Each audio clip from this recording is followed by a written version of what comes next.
श्री इमरान प्रतापगढ़ी। धन्यवाद सभापति महोदय, आपने मुझे आम बजट पर बोलने का मौका दिया। Sir my time. नहीं, Pause my time, Shri sir. Imran Pratapgarhi कहा गया है।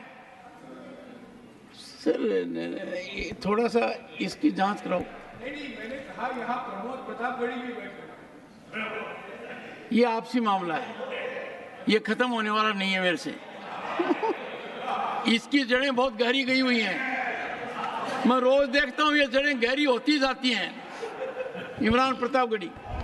धन्यवाद सभापति महोदय। 83 मिनट 71 बार थपथपाई गई मेज, 14,417 शब्दों का बजट भाषण और उस बजट में अपने लिए राहत तलाशती मिडिल क्लास की हैरत ज़दा आंखें। सभापति महोदय, मेरे हाथों में जो दस्तावेज है, दरअसल ये देश के किसानों, गरीबों, मजदूरों की उम्मीदों का स्मारक है। ऐसा लग रहा है जैसे वित्त मंत्री महोदया ने बजट नहीं तैयार किया है, बल्कि प्रधानमंत्री जी की मन की बात का संकलन तैयार किया है। टूटा हुआ लश्कर का भरम देख रहे हैं, टूटा हुआ लश्कर का भरम देख रहे हैं और जिल्ले इलाही के करम देख रहे हैं। ताकत का नशा अक्ल पे हावी है तुम्हारी, तुम देख ना पाओगे जो हम देख रहे हैं। वित्त मंत्री महोदया ने इस बजट में महंगाई पर सिर्फ 10 शब्द बोला है।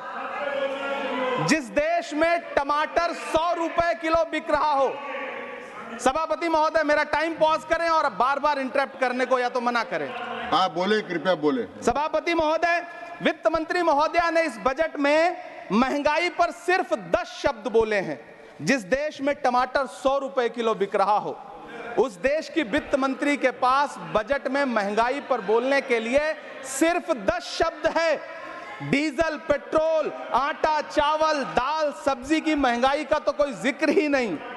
सावन चल रहा है तो प्याज और लहसुन का दाम पूछना तो शायद पाप होगा।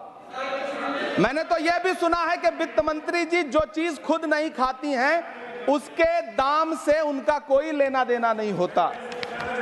लेकिन इस बार बजट पेश करने के लिए पार्लियामेंट आने से पहले वित्त मंत्री जी ने दही और चीनी खाई थी।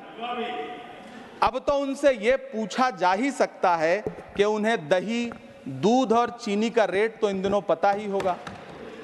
क्या उसे सस्ता करवाएंगी या नहीं सस्ता करवाएंगी? अगर पता है तो कृपया सस्ता करवाइए, क्योंकि इसी चीनी ने अमेठी में एक मंत्री महोदया का राजनीतिक कैरियर कड़वा कर दिया।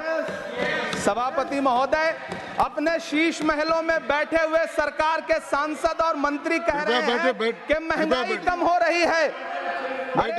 संसद की कैंटीन से बाहर निकल करके एक चाय का कप खरीदिए, तब समझ में आएगा कि महंगाई कम हो रही है या बढ़ रही है।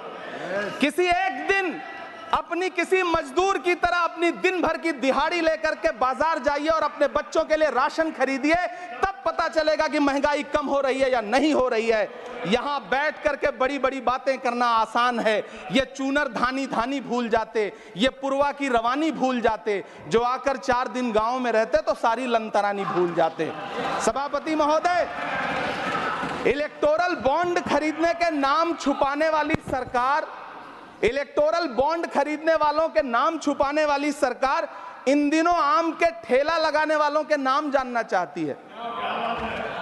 मुझे तो होटलों, ढाबों या आम के ठेलों पर नेम प्लेट लगवाने वालों से पूछना है कि कभी खून की बोतल पर देखा है किसी का नाम लिखा हुआ? मुझे पूछना है कि क्या कोरोना के दौरान अपनी उखड़ती हुई सांसों के लिए ऑक्सीजन तलाशने वाले किसी इंसान ने ऑक्सीजन लाने वाले किसी इंसान से पूछा था कि ऑक्सीजन लाने वाला इंसान हिंदू है या मुसलमान है? मुझे पूछना है कि लावारिश लाशों के लिए कोरोना में कांधा देने वाले, चिताओं के लिए लकड़ियां सजाने वाले किसी इंसान से पूछा गया था उसका नाम, उसका मजहब? लेकिन इन दिनों पूछा जा रहा है। सभापति महोदय, अफसोस देश के प्रधानमंत्री जी ने कभी न टूटने वाली चुप्पी ओढ़ ली है। सभापति महोदय, जनता ने 63 सीटें कम क्या कर दी, ये सरकार तो अमृतकाल का नाम लेना ही भूल गई। ये भूल गई है अमृतकाल को, ये भूल गई है मनरेगा को, ये भूल गई है मौलाना आजाद नेशनल फेलोशिप को, ये भूल गई है मणिपुर को, ये भूल गई है महाराष्ट्र को।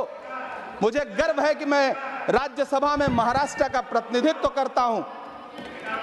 महाराष्ट्र जो देश की आर्थिक राजधानी है, जो टोटल कॉर्पोरेट टैक्स का 40%, इनकम टैक्स का 32% और जीएसटी का 20% इस देश को देता है, उस महाराष्ट्र के लिए इस बजट में एक शब्द नहीं है। आप बैठ जाए। सभापति महोदय, आखिर महाराष्ट्र से किस बात का बदला लिया जा रहा है? महाराष्ट्र में लोकसभा चुनाव में बाबा साहब अम्बेडकर के संविधान को बचाने के लिए वोट क्या कर दिया? प्रधानमंत्री जी तो महाराष्ट्र से बदला लेने पर उतर आए। अब तो शायद उन्हें याद भी ना हो यवतमाल का वो दाभड़ी गांव जहां 20 मार्च 2014 को वो किसानों के साथ चाय पर चर्चा करने गए थे और उनकी किस्मत बदलने के सपने दिखाए थे। उसी यवतमाल में पिछले 6 महीने में 132 किसानों ने आत्महत्या की है। सभापति महोदय, महाराष्ट्र में हर महीने 209 किसान आत्महत्या कर रहे हैं। राज्य सरकार द्वारा सौंपा गया आंकड़ा बताता है कि 1 जनवरी से 31 मई के बीच 1046 किसानों ने आत्महत्या की है। लेकिन अफसोस, इस बजट में महाराष्ट्र के किसानों के लिए कुछ भी नहीं है। किसानों से चिढ़ी हुई सरकार ने बजट में किसानों के एमएसपी की लीगल गारंटी नहीं दी। लेकिन याद रखिएगा, जो किसान का नहीं वो हिंदुस्तान का नहीं। सभापति महोदय, मुझे वित्त मंत्री जी से पूछना है कि वो जो कुछ साल पहले 100 स्मार्ट सिटी बनाने का ढोल पीटा गया था, सुना है उस ढोल में पानी भर गया है, इसीलिए आपने उसका नाम बदल करके सिटीज ऑफ ग्रोथ हब्स रख दिया है। अच्छा है, नाम बदलने का खेल खेलते रहिए। आपकी कई सरकारें तो इसी वजह से चल रही हैं। इस सरकार को पढ़े लिखे लोगों से दिक्कत है सभापति महोदय, इसीलिए इस सरकार ने यूजीसी का बजट 66% कम कर दिया है। वाह री सरकार। सभापति महोदय, मैं वित्त मंत्री जी के संज्ञान में लाना चाहता हूं कि किशनगंज में एएमयू सेंटर के पास 224 एकड़ जमीन है। यूपीए सरकार ने सोनिया गांधी जी की अगुवाई में 136 करोड़ रुपए एएमयू किशनगंज सेंटर के लिए सेक्शन किए थे। लेकिन आपकी सरकार ने पिछले 10 साल में उस 136 करोड़ में से सिर्फ 10 करोड़ रुपया रिलीज किया है।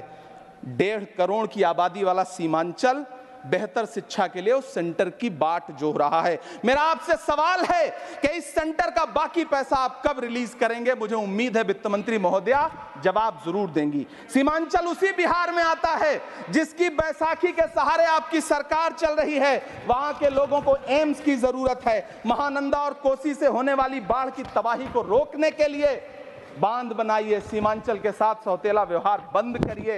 इकोनॉमिक कॉरिडोर बनाने से किसी राज्य का विकास नहीं होगा, विकास होगा स्वास्थ्य और शिक्षा के बुनियादी मुद्दों के लिए बजट देने पर। सभापति महोदय, एक तरफ तो इस बजट में पीएम आवास योजना के तहत 3 करोड़ अतिरिक्त मकान देने की घोषणा है और दूसरी तरफ लखनऊ के अकबर नगर में 1280 वो मकान हैं जिन्हें रिवर फ्रंट बनाने के नाम पे बुलडोजर से जमींदोज कर दिया गया।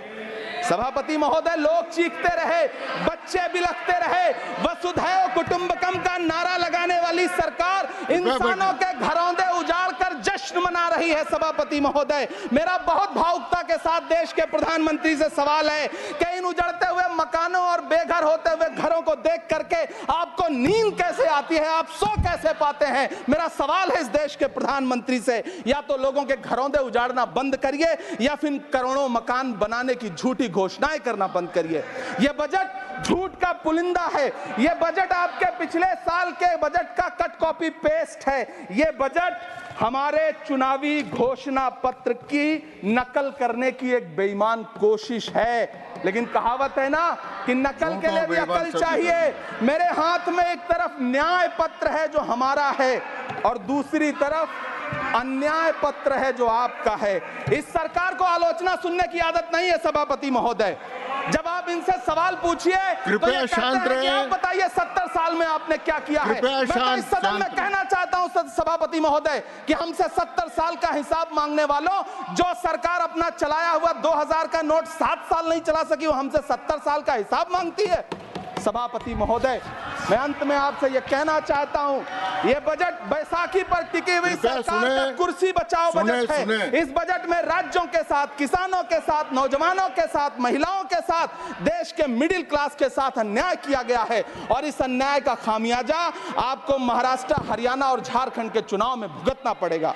सभापति महोदय, इस सरकार ने नोटबंदी लगाकर देश की आम जनता की पूंजी छीन ली। बैठे नहीं बोले, कृपया टैक्स लगा करके छोटे व्यापारियों के कारोबार छीन लिए, पेपर लीक करवा करके युवाओं की आंखों से नौकरी के सपने छीन लिए, अग्निवीर लाकर देश के जवानों की उम्मीदें छीन ली, बुलडोजर लगाकर लोगों के आशियाने छीन लिए, महंगाई लाकर देश की जनता की थाली से निवाले छीन लिए और नारा लगाया कि हम तो सेवक हैं, 18-18 घंटे काम करते हैं। इन्हीं लोगों के लिए किसी ने शेर कहा है कि जो सच और झूठ में दूरी है वो दूरी समझते हैं, सियासी हाकिमों की हम भी मजबूरी समझते हैं, वो अपना हक समझते हैं निवाला छीन लेने को, डकैती को बहुत से लोग मजदूरी समझते हैं। हमें पता है कि कैसी मजदूरी की जा रही है। सभापति महोदय, मैं यहाँ खड़ा होकर के अंत में आपसे कहना चाहता हूँ कि इस बजट में तमाम राज्यों के साथ अन्याय किया गया है, इस बजट में युवाओं के साथ अन्याय किया गया है, महिलाओं के साथ अन्याय किया गया है और खास तौर से महाराष्ट्र के लिए कुछ नहीं रखा गया है। महाराष्ट्र बाढ़ से जूझ रहा है, पानी बरसने से वहां 1500 से ज्यादा लोग मारे गए हैं। उस शहर को, उस राज्य को 4000 करोड़ के पैकेज की जरूरत है ताकि जो फसलें बर्बाद हुई हैं लोगों को राहत दी जा सकी। लेकिन अफसोस, इस बजट में महाराष्ट्र के लिए ऐसा कुछ भी नहीं है। मैं आखिर में यह कहना चाहता हूं कि पिछले 7 दिन से इस बजट का बड़ा ढिंढोरा पीटा जा रहा है, इसे महान बताया जा रहा है, लेकिन कौन महान बता रहा है? सत्ता पक्ष के लोग, उन्हें तो बताना ही है, क्योंकि मैं अवध क्षेत्र से आता हूं, प्रतापगढ़ से, नीरज भाई भी अवध और पूर्वांचल से आते हैं। वहां एक कहावत है कि बिटिया की तारीफ किसने की? बिटिया की महतारी ने, यानी कि बेटी की प्रशंसा किसने की? मां ने। तो इस बजट की तारीफ सत्ता पक्ष करे तो करेगा ही, लेकिन विपक्ष के एक भी सांसद से आप पूछिए कि क्या उसके राज्य को कुछ मिला है, तो वो ये कहेगा कि नहीं, कुछ भी नहीं मिला है। बहुत बहुत धन्यवाद सभापति महोदय।